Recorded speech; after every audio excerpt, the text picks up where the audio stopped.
बिस्मिल्लाहिर्रहमानिर्रहीम। इस ट्यूटोरियल में हम बेसिकली रीडिंग को थोड़ा सा और पढ़ने की कोशिश करेंगे, थोड़ा सा इन डेप्थ देखेंगे और फिर कुछ मसले भी देखेंगे रीडिंग के। और उसके अलावा मैं रीडिंग और राइटिंग का इकट्ठा एक प्रोग्राम लिखने की कोशिश करूँगा। इन अदर वर्ड्स, मैं एक फ़ाइल से रीड करूँगा और उसी फाइल को रीड करने के बाद मैं राइट करवा दूँगा।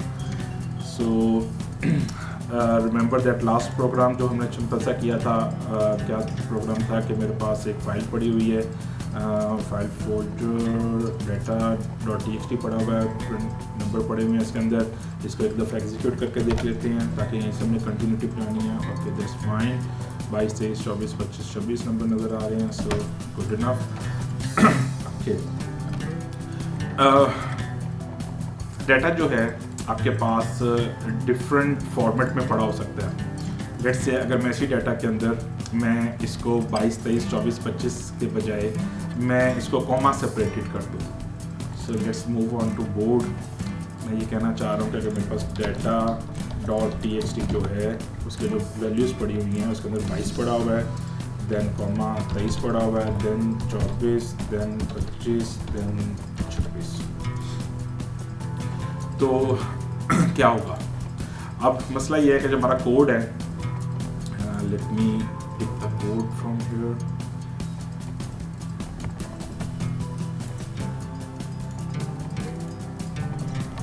सो जो हमारा कोड है वो बेसिकली क्या करेगा, सो इसको देखना बहुत ज़रूरी है। गड़बड़ क्या होगी? गड़बड़ ये होगी कि जब मेरे पास फर्स्ट टाइम फाइल ओपन हुई, ये वाली लाइन, तो जो एफिन है उसने पॉइंट करना शुरू कर दिया at the start of file, which is perfectly good. मेरे पास जो नंबर का वेरिएबल है उसके अंदर अभी 0 पड़ा हुआ है। जैसे मेरे पास ये वाली लाइन एग्जीक्यूट होगी, फर्स्ट आइटरेशन जब आएगी तो नंबर 22 रीड होगा, 2 की जगह 22 आ जाएगा। अब आगे जो है वो कॉमा है, स्पेस नहीं है। तो स्पेस होती तो एफ इन इग्नोर कर देता, लेकिन ये कॉमा है। अभी कॉमा को जो है वो एफ इन इग्नोर नहीं कर सकता, तो वो क्या करेगा, इस कॉमा को रीड करने की कोशिश करेगा। अब इस कॉमा को रीड करेगा तो इसकी एस की वैल्यू को उठा लेगा, एस की वैल्यू उठा के यहाँ पे नंबर के अंदर स्टोर करने की कोशिश करेगा। सो अगर आपके पास डाटा इस तरीके से है जिसके अंदर आपके पास डाटा एक करेक्टर सेपरेटेड है, ऐसे भी हो सकता है और ऐसे भी हो सकता है। जैसे 22 के बाद eight the rate of sign पढ़ाओ, फिर 23 पढ़ाओ, फिर उसके बाद eight the rate of sign पढ़ाओ, फिर 24 पढ़ाओ, and so on so fourth. तो इस तरह के डाटा को रीड करने के लिए क्या करना पड़ेगा? सो इस तरह के डाटा को रीड करने की बड़ी सिंपल सा हल है कि आप 22 को रीड करें इंटीजर टाइप वेरिएबल में, और इस eight the rate of sign को या कॉमा को जो भी है इसको करेक्टेड टाइप किसी वेरिएबल में रीड कर लें। फ़ायदा क्या होगा कि number integer properly integer variables में फिट होते रहेंगे और ये जो करेक्टर्स हैं करेक्टर वेरिएबल्स में फिट होते रहेंगे। लेट्स से मैं यहाँ पे एक वेरिएबल बनाता हूँ, let's go for character west. तो मैं क्या करता हूँ कि मैंने नंबर को अंदर रीड कर दिया एफ इन से। जब मैंने एफ इन से नंबर के अंदर रीड किया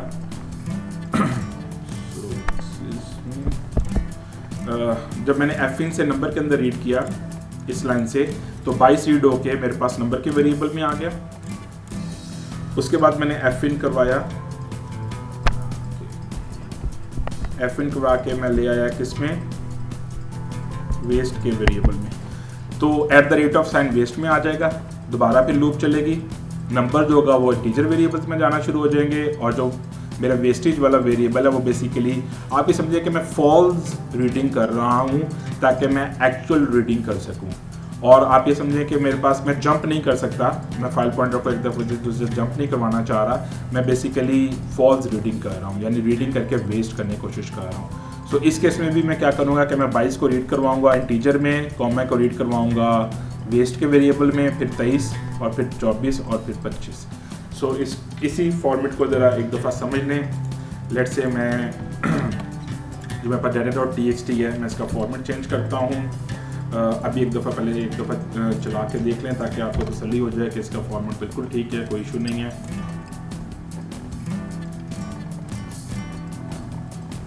ओके, सो 22, 23, 24, 25, 26 प्रिंट हो रहा है, गुड इनफ। अब इसको ज़रा प्रिंट रन करते हैं, 22 eight the rate of sign, फिर 23, and then at the rate of sign 24, then at the rate of sign 25, and then @(साइन 26। अब इस फाइल को रीड करवाने की कोशिश करते हैं। सो इस फाइल को रीड करवाएंगे तो आउटपुट क्या आ रही है 22 और उसके बाद 00000। क्यों? क्योंकि जब उसने इस फाइल में रहते हुए जब @(साइन को रीड करने की कोशिश की है तो उसने इंटीजर में इसको क्या रीड करेगा, तो करेक्टर है। तो अब इस चीज़ को फॉल्स रीड करने के लिए, क्योंकि एक इंटीजर से दूसरे इंटीजर में जो डिफ्रेंसिएशन हो रही है वो बेसिकली एक करेक्टर से हो रही है, और वो करेक्टर कोई भी हो सकता है, वो कॉमा भी हो सकता है, वो @(साइन भी हो सकता है, वो आपकी मर्जी आप कौन सा करेक्टर करते हैं। या जब क्वेश्चन के अंदर जब हम आपको फाइल्स दिया करेंगे तो हम आपको करेक्टर सेपरेटेड फाइल कोई भी दे सकते हैं। सो इसको एग्जीक्यूट करने के लिए अब मुझे यहाँ पे अपनी रीडिंग स्कीम में थोड़ा सा चेंज करना पड़ेगा। मैं साथ एक और वेरिएबल बना रहा हूँ, let's go for character west, and then जब मैं रीड करता हूँ तो मैं नंबर को रीड करने के बाद एक दफ़ा एफिन करवा लेता हूँ किसके अंदर, वेस्ट के अंदर। सो होगा क्या सो होगा क्या 22 रीड होके नंबर में आ जाएगा।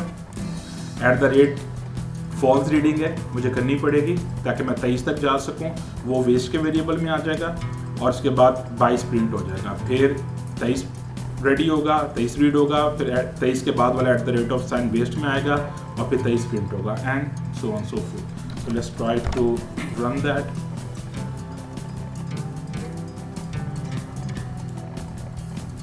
Okay, as you can see 22, 23, 24, 25 सभी परफेक्टली रीड हो गए हैं और उसके बाद प्रिंट भी हो गए हैं। रीड होने का मतलब ये है कि रीड होके मेमोरी में नंबर के वेरिएबल में आ गए। यहाँ पे कोई अरे होती तो ऑफकोर्स अरे में भी आ जाते हैं, आपकी मर्जी है, मैं एक सिंपल सा वेरिएबल यूज़ कर रहा हूँ। और इसी तरीके से अगर आप मुझे अलाउ करें और मैं यहाँ पे @(साइन के बजाय मैं कॉमा दे देता हूँ, तो then what will happen. So same scenario है, कोई फ़र्क नहीं पड़ना चाहिए, क्योंकि मैं करेक्टर हो, कोई भी करेक्टर हो आप दे दें, मैं इसको वेस्ट करवा रहा हूँ, इसको एग्जीक्यूट करें, आपको सेम ही आउटपुट आनी चाहिए 22, 23, 24, 25, 26। सो ज़हन में रखिएगा कि फाइल हमेशा फॉर्मेटेड हुआ करेगी। फॉर्मेटेड का मतलब है कि अगर कॉमा सेपरेटेड नंबर हैं तो कॉमा सेपरेटेड नंबर होंगे, अगर आपके पास स्पेस सेपरेटेड है स्पेस सेपरेटेड होंगे। कोई ऐसा यानी आप समझे कि स्ट्रक्चर डाटा आपको गिवन होगा। ऐसा नहीं हो सकता कि 4 लाइनें जो हैं वो कॉमा सेपरेटेड हैं, फिर 5वीं स्पेस सेपरेटेड होगी है, फिर 8वीं जो है वो कॉमा सेपरेटेड है। इस तरह मिक्स एंड मर्ज करके डाटा नहीं होगा। डिफरेंट डाटा टाइप्स एक फाइल के अंदर आ सकती हैं, लेकिन वो भी स्ट्रक्चर्ड के तौर पे काउंट होंगी। ऐसा नहीं होगा कि वो रैंडमली बस पिक हो कि आप कोई भी फाइल दे दें और आप उसको रीड करना शुरू कर दें। सो ये हो गया आपकी वेस्टेज वाला कॉन्सेप्ट। मैं इसको अभी रिमूव कर रहा हूँ जस्ट टू मेक श्योर कि कोई नेक्स्ट प्रोग्राम में गड़बड़ ना हो सके। But let me get rid of that and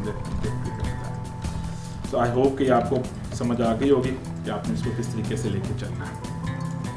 अब नेक्स्ट कॉन्सेप्ट जो है उस कॉन्सेप्ट की भी थोड़ी सी बात करते हैं कि व्हाट इफ़ अगर मेरे पास ऐसा डाटा है जो डाटा मेरे पास मल्टीपल डाटा टाइप्स को, एक ऐसी डाटा फाइल है जो कि मल्टीपल डाटा टाइप्स के साथ मिल के आई है, तो तब क्या करेंगे।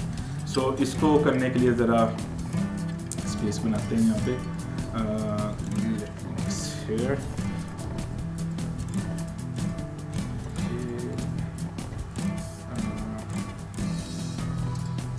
Presentation mode is good.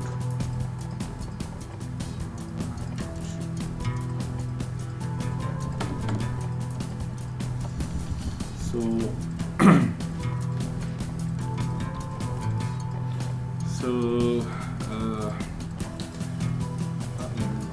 alright. So let me go here and so मेरे पास एक ऐसी फाइल है data.txt जिसके अंदर डाटा जो है वो इस फॉर्मेट में पड़ा हुआ है। फॉर एग्जांपल पहले एज पड़ी हुई है, फिर नंबर्स पड़े हुए हैं और फिर उसके बाद नाम पड़ा हुआ है। और let's make it some more 23rd 99.63 and then the name is Ahmad Rahil and then NASA 77.25 and the name is Irfan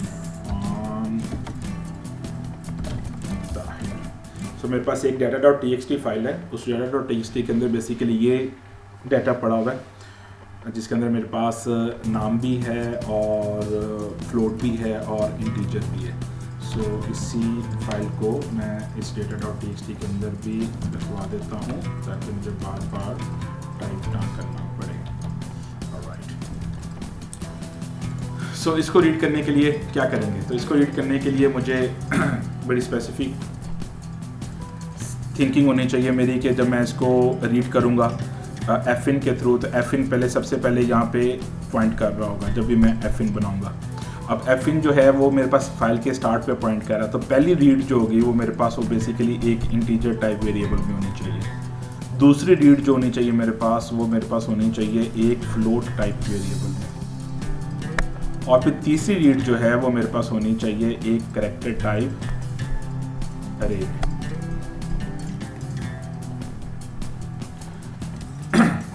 so indirectly अगर मैं वेरिएबल्स बनाता हूँ, लेट्स गो फॉर इंटीजर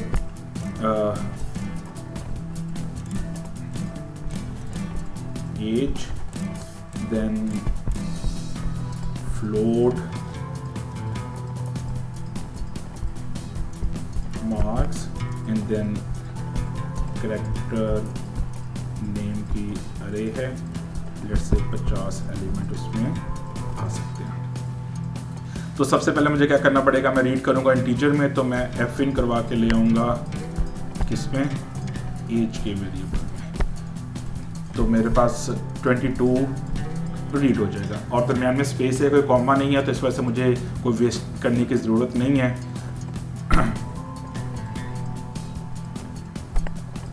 उसके बाद मैं एफ इन करवा के ले आऊँगा किसमें, मार्क्स के अंदर। लेट मी सी के रिकॉर्डिंग भी हुई है कि नहीं। Alright, it's going fine. So marks के वेरिएबल में ले आए और उसके बाद मैं एफ इन करवा के ले आऊँगा किसमें, नेम की अरे के अंदर। अब यहाँ पे आके मुझे मसला आएगा। मसला क्या आएगा कि नेम के अरे के अंदर जब मैंने लेके आना है तो मैंने बेसिकली स्पेस भी अकोमोडेट करना है। मैंने सिर्फ अली को नहीं रीड करना है, मैंने अली के बाद रज़ा को भी रीड करना है। तो मुझसे एफिन जो सिंपल एफिन नहीं चलेगा, इसका कोई फ़ायदा नहीं है। मुझे बेसिकली क्या करना पड़ेगा, मुझे एफिन डॉट गेट लाइन को यूज़ करना पड़ेगा। और किस में लेके आऊँ मैं, नेम के रे में लेके आऊँ, कितने करेक्टर्स लाऊँ, लेट्स से 49 करेक्टर्स लेके आऊँ। अब आपका ये क्वेश्चन हो सकता है कि सर एफिन डॉट गेट लाइन जो है वो यहाँ पे कैसे चलेगा भाई। कोई इसका आंसर ये है कि क्या सीन डॉट गेट लाइन चलता है। अगर सीन डॉट गेट लाइन चलता है तो एफिन का सेम डीएनए है। हर वो फंक्शनलिटी जो एफिन सीन के साथ एसोसिएट हो सकती है वो फंक्शनलिटी इसके साथ भी एसोसिएट हो सकती है। नेक्स्ट क्वेश्चन आपका ये होना चाहिए कि सर एफिन हो रहा है और उसके बाद एफिन डॉट गेट लाइन हो रहा है, तो क्या सेंटर में इग्नोर होगा?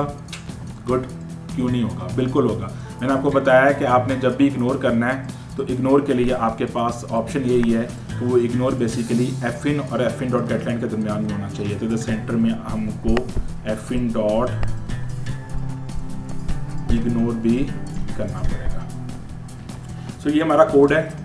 इस कोड के अंदर क्या कर रहे हैं हम, बेसिकली इस कोड के अंदर हम इस ऐसी फाइल को रीड करने की कोशिश कर रहे हैं जिसके अंदर हमारे पास डाटा जो है वो मल्टीपल डाटा टाइप्स का अवेलेबल है, यानी अरे कैरेक्टर भी है, इंटीजर भी है और फ्लोट भी है। सो ये हमने फ़ाइल बनाई है, ये फ़ाइल देख लें, इसके अंदर सारी चीज़ें हैं। कोड के अंदर वापस आते हैं और ये मेरे पास फाइल है। इस फाइल को मैंने रीड करवाना है। उस फाइल को रीड करवाने के बाद मैं इसको फिर दोबारा प्रिंट करवा दूँगा। ओके, सो फाइल स्टोर्ड है। Let's make the variables. अब मुझे क्या चाहिए, मुझे बेसिकली एज का एक वेरिएबल चाहिए एंड देन मुझे फ्लोट का एक वेरिएबल चाहिए। Let's make it marks equal to 0 and then what I need a character array, let's call it name. Size क्या होगा 50, इनिशियल वैल्यू क्या होगी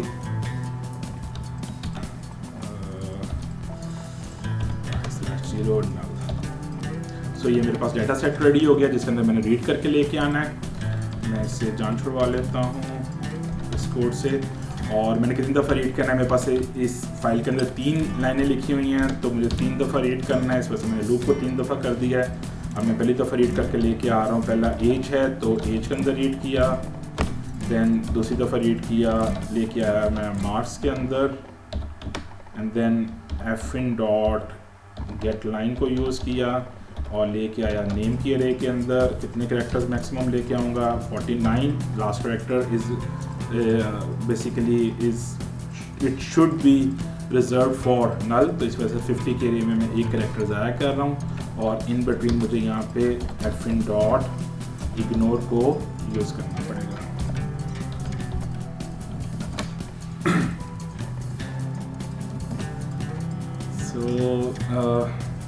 हम हैं अभी हमने तीनों वेरिएबल्स को रीड किया, एज को रीड किया, उसके बाद हमने मार्क्स को रीड किया, उसके बाद गेट लाइन में नेम को रीड किया, सेंटर में इग्नोर को सैंडविच किया।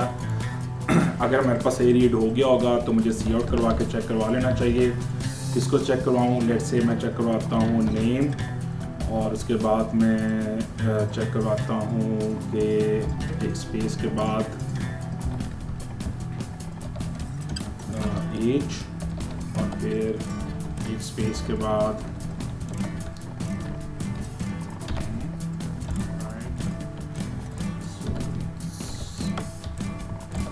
एक name space age space marks and then end of.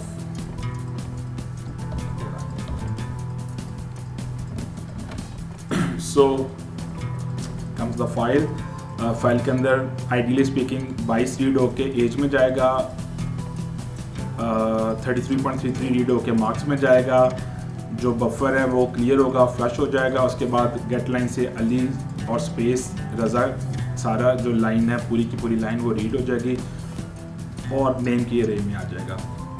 Print क्या होगा? पहले नेम प्रिंट होगा, फिर एज प्रिंट होगी, फिर उसके नंबर प्रिंट होंगे। So let's try to run that code.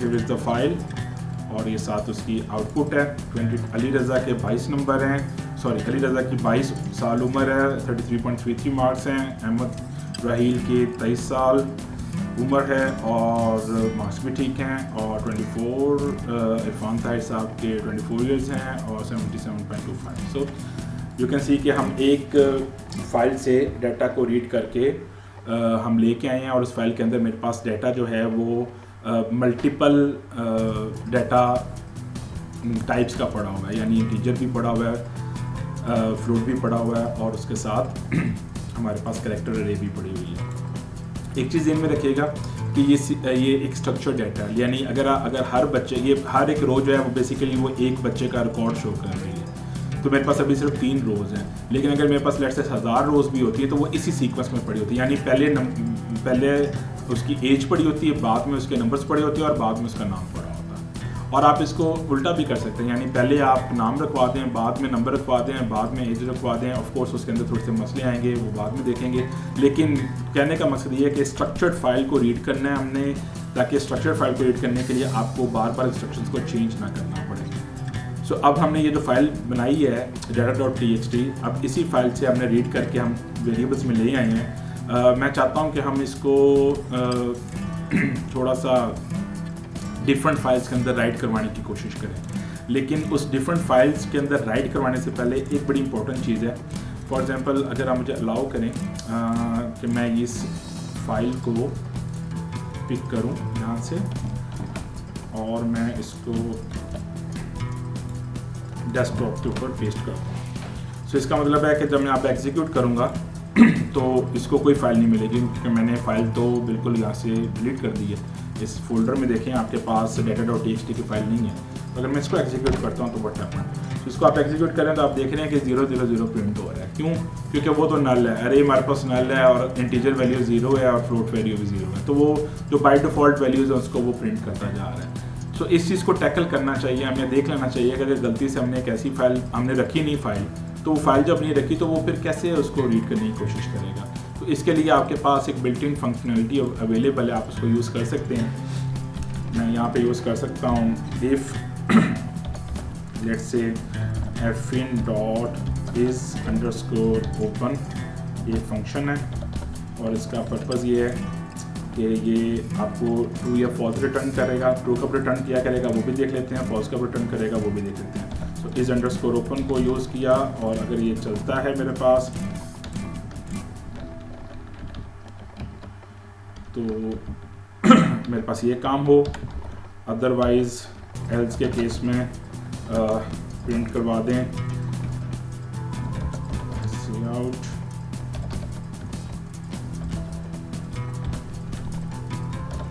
File not found. So let's C.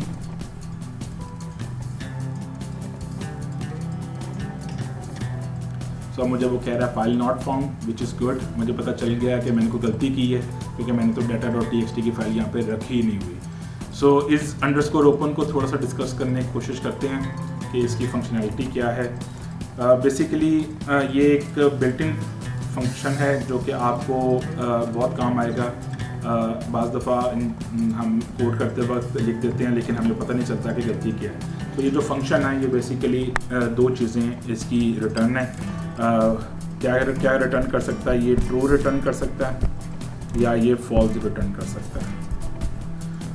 True का मतलब ये है कि अगर इसको फाइल मिल गई है तो फाइल कहाँ पे, उसी फोल्डर में पड़ी होनी चाहिए। अगर इसको फाइल मिल गई है तो ये ट्रू रिटर्न करेगा, और फॉल्स का मतलब ये है कि अगर इसको फाइल नहीं मिली तो ये फॉल्स रिटर्न करेगा।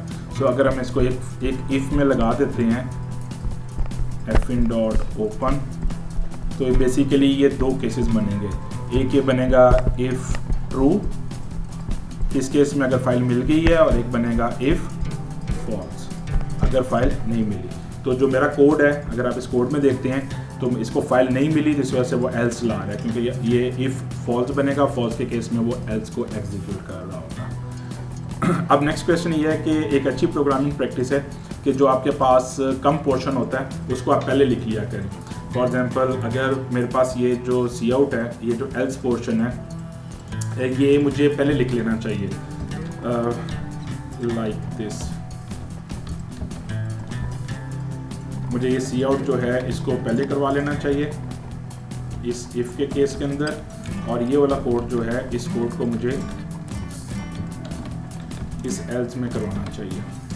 रीज़न क्या है इसकी? रीज़न ये है कि जब आपके पास इमेजिन करें कि आप रीड हो गया है, तो रीड हो गया है तो फिर वो लेट्स से 50 लाइनों का कोड है, तो 50 लाइनों के बाद इस इफ़ का जो एल्स होगा वो नीचे 50 लाइनों के बाद पड़ा होगा। तो अच्छी प्रोग्रामिंग प्रैक्टिस ये है कि जो ब्लॉक आपके पास छोटा है उसको पहले लिख लिया करें। सो अब मुझे इसको भी इन्वर्स करना पड़ेगा। अब इसका केस ये है कि अगर मुझे फाइल नहीं मिली सो मैंने नॉट लगाना पड़ेगा। अगर मुझे फाइल नहीं मिली तो फाइल नॉट फाउंड कर दो, और अगर फाइल मिल गई होगी तो ये इफ फॉल्स बनेगा तो एल्स के केस में ये प्रिंट करवाना शुरू कर देगा। और यहाँ पे मैं एक मैसेज भी प्रिंट करवा लेते हैं, let's say C out,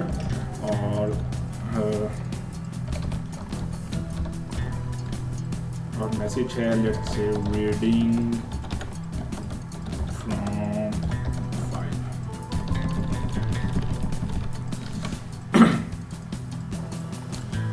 So let's try to execute that.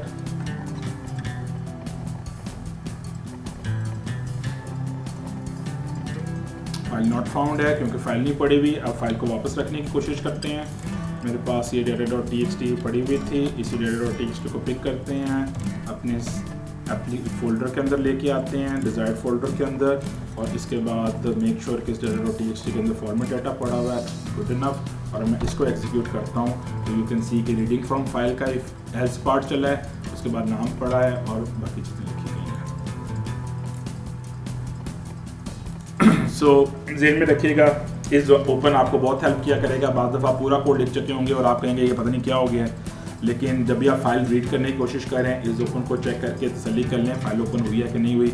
बाद दफ़ा ऐसा भी होता है कि अभी तो आप अपने लैपटॉप में काम कर रहे हैं, आप नेटवर्क पे बैठे हुए हैं, किसी ऐसे फोल्डर के अंदर फाइल रख देते हैं जहाँ से ऑपरेटिंग सिस्टम आपको अलाउ नहीं करता फाइल रीड करने के लिए, तो फिर क्या होगा? तो ऑपरेटिंग सिस्टम अलाउ नहीं कर रहा होगा तो इस ओपन आपको मैसेज बता देगा कि फाइल ओपन नहीं हो रही। अब हम करते ही हैं कि हमने ये जो सी आउट करवाया, हम सी आउट नहीं करवाते, हम इनको बेसिकली डिफरेंट फाइल्स के अंदर आउटपुट करवा लेते हैं। सो इसको भी ज़रा देख लें कि अगर मैंने एक दफ़ा रीड कर लिया एक फ़ाइल से तो क्या मैं इसको डिफरेंट फाइल्स के अंदर आउटपुट करवा सकता हूँ। तो अब मैं वही काम करता हूँ जो कि हमने इससे पिछले वैल्यूज़ में किया था, पिछले लेक्चर में किया था। मैं यहाँ पे ऑफ स्ट्रीम का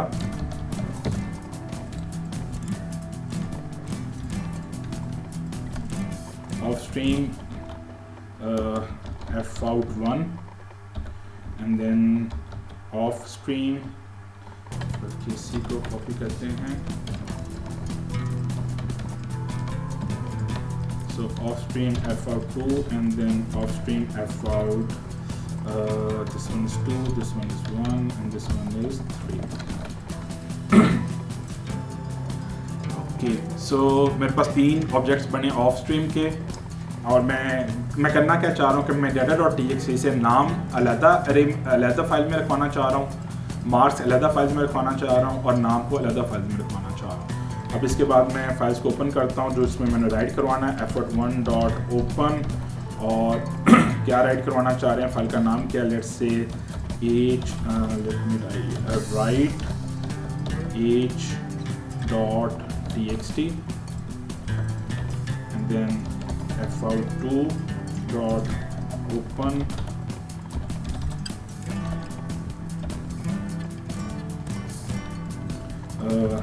write marks dot txt and then fout3 dot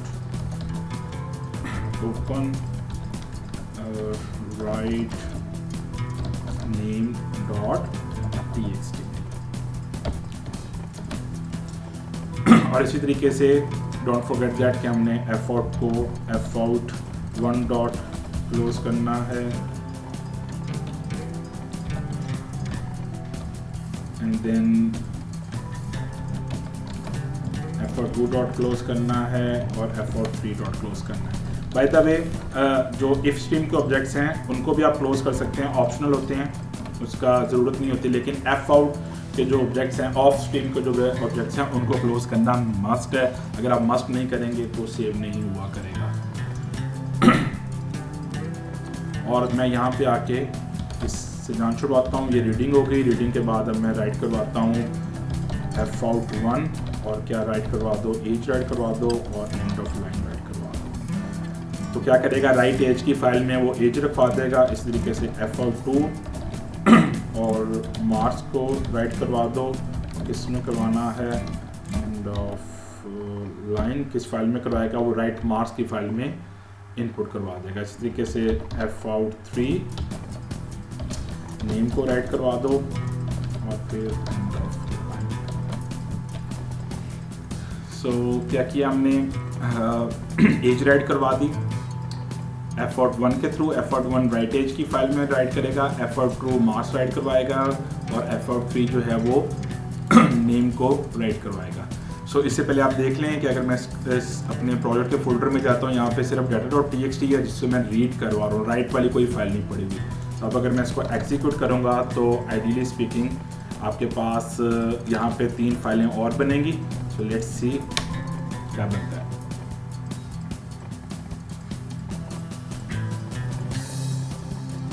okay, so reading for file, good. उसके बाद मैंने कोई सी आउट नहीं यूज़ किया हुआ, तो मुझे मैसेज आया कि फ़ाइल रीड हो गई है।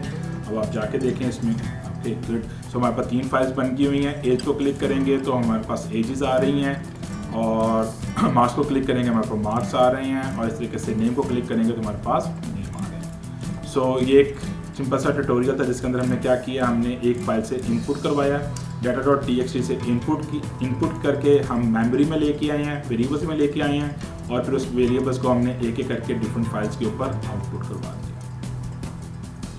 सो आई होप आपको समझ आ गई होगी। इसकी प्रैक्टिस ज़रूर कर लीजिएगा क्योंकि जो नेक्स्ट लेक्चर होगा वो इसी की कंटिन्यूटी से बनेगा।